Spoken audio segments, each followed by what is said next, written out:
J'aimerais vous parler d'une pratique tout à fait fascinante qui est la marche énergétique. Alors qu'est-ce que c'est?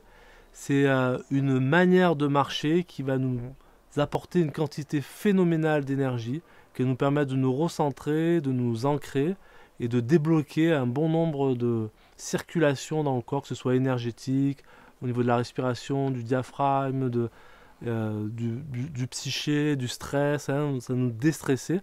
Et tout ça juste en marchant, en se déplaçant, en utilisant finalement les déplacements, qu'ils soient courts ou longs, comme une manière de se ressourcer, de se recentrer et de relâcher le stress. Donc déjà, ça c'est déjà assez génial, excellent. Et ensuite, il y a des extensions de la marche énergétique. C'est-à-dire que c'est une qui va être orientée plus vers le passé et une qui va orienter plus vers le futur. Donc autant la marche énergétique, c'est pour renforcer son énergie vitale, son immunité, son centre, voilà, être vraiment là, quoi, et avoir une abondance d'énergie et faire circuler tout ça. Autant pour la marche libératrice, donc qui est orientée vers le passé, ce qui nous permet d'aller, on va faire intervenir des outils de psychothérapie qui vont nous permettre de contacter des scènes, des événements ou des situations qui ont été un peu stressantes pour nous et qui ont laissé des traces sur le plan physique, des stress, hein, des stress physiques, que ce soit un endroit du corps, un organe, une fonction endocrinienne, une articulation, n'importe, et qui ont laissé un stress sur le plan physique et sur le plan émotionnel aussi. Hein. Des fois, on porte des tristesses, des colères, des frustrations, des peurs, etc., des hontes même des fois, et même et psychiquement des croyances, des idées sur nous, sur les autres, sur la vie, des images, voilà, des choses qui sont des fois voilà, pas forcément justes, mais qu'on a retenu en tout cas comme ça. Et donc là, l'idée, ça va être d'utiliser la marche, le centrage qu'elle nous procure, pour aller explorer des scènes, des événements, et respirer avec tout ça, et se départir du stress sur le plan physique, donc de notre corps physique, sur le plan émotionnel, relâcher les émotions, commencer à relâcher, et sur le plan aussi psychique, les croyances. Et ça, c'est ce qui va nous permettre du coup d'être dans le présent d'une manière plus libre, moins conditionné, moins à porter des poids qui soient physiques ou émotionnels ou psychiques, hein, de notre passé, d'être plus léger, un peu plus libre, que ça circule mieux, qu'il y ait plus d'énergie, qu'il y ait une meilleure confiance en soi, une meilleure estime, et que du coup on aborde le présent d'une manière voilà, plus naturellement possible, quoi. Et donc du coup, ça c'est pour la marche libératrice qui est orientée vers le passé. Et pour le futur, c'est bien beau d'être libéré, d'avoir plein d'énergie, mais si on ne sait pas où la mettre, dans quelle direction.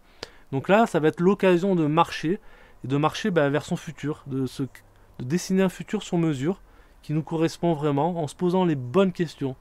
Qu'est-ce qu'on a envie de vivre dans tel domaine, au niveau professionnel, au niveau affectif, au niveau familial, au niveau personnel, hein, de pouvoir dire, ouais, mais qu'est-ce qui me tient à cœur, qu'est-ce qui a de la valeur, qu'est-ce qui est important pour moi, et voilà, et de pouvoir se poser d'autres questions qui vont nous permettre de marcher clairement vers notre futur, vers ce qui est important pour nous, vers une forme de réalisation de ce qui motive quelque part. Hein.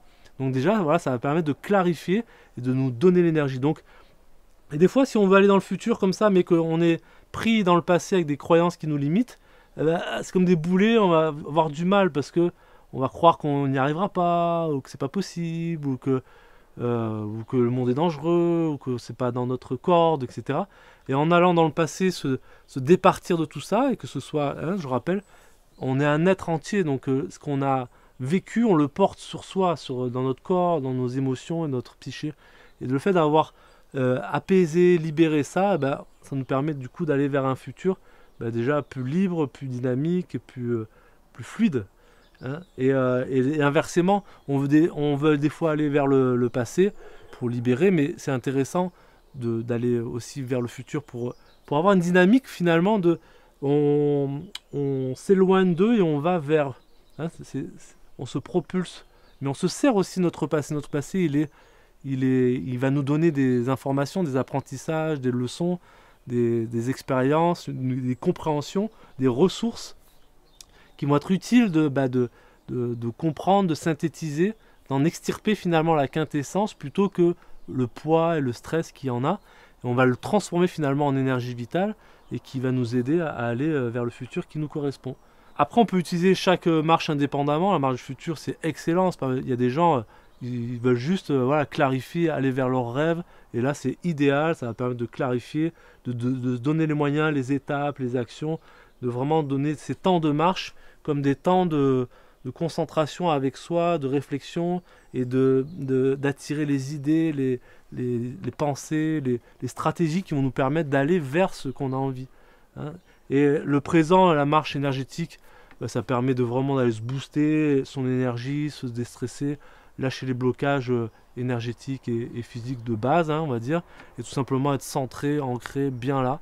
Et la marche libératrice hein, du passé permet de se départir des boulets qu'on traîne des fois depuis longtemps et qui sont stigmatisés un peu dans notre, sous forme de symptômes, hein, dans notre corps, dans nos émotions et notre rapport au monde, comment on voit les choses ou les souvenirs qu'on a accumulés. C'est de remettre de la circulation, de l'énergie, de la conscience dans toutes ces dimensions qui nous composent. Et donc voilà, le fait effectivement d'avoir les trois, ben, ça nous permet de marcher. Et quand on marche, ben, on peut avoir une séquence dans la marche pendant 10 minutes où on va se booster notre énergie vitale. On se dit allez tiens, je vais prendre aussi 10 minutes pour aller relâcher un peu ce stress là, truc qui tourne un peu en rond dans ma tête. Je vais en profiter pour me départir de ça et le transformer en énergie vitale. Et puis tiens aussi dans tel domaine, par exemple le domaine professionnel, on peut avoir des mauvaises expériences professionnelles qui font que on n'envisage pas vraiment une carrière professionnelle comme ça. Et en fait, en relâchant certains stress de notre parcours professionnel, ben d'un coup, ah tiens, mais c'est vrai que finalement, j'ai appris que j'avais ces forces-là, j'ai compris ça, etc. Là, je le vois, ça ouvre plus d'opportunités. Hein, donc du coup, ben, on peut jongler dans une marche avec renforcer son énergie, sa vitalité, libérer de l'émotion et aussi en même temps clarifier le chemin qu'on foule sur cette terre, quoi, quelque part.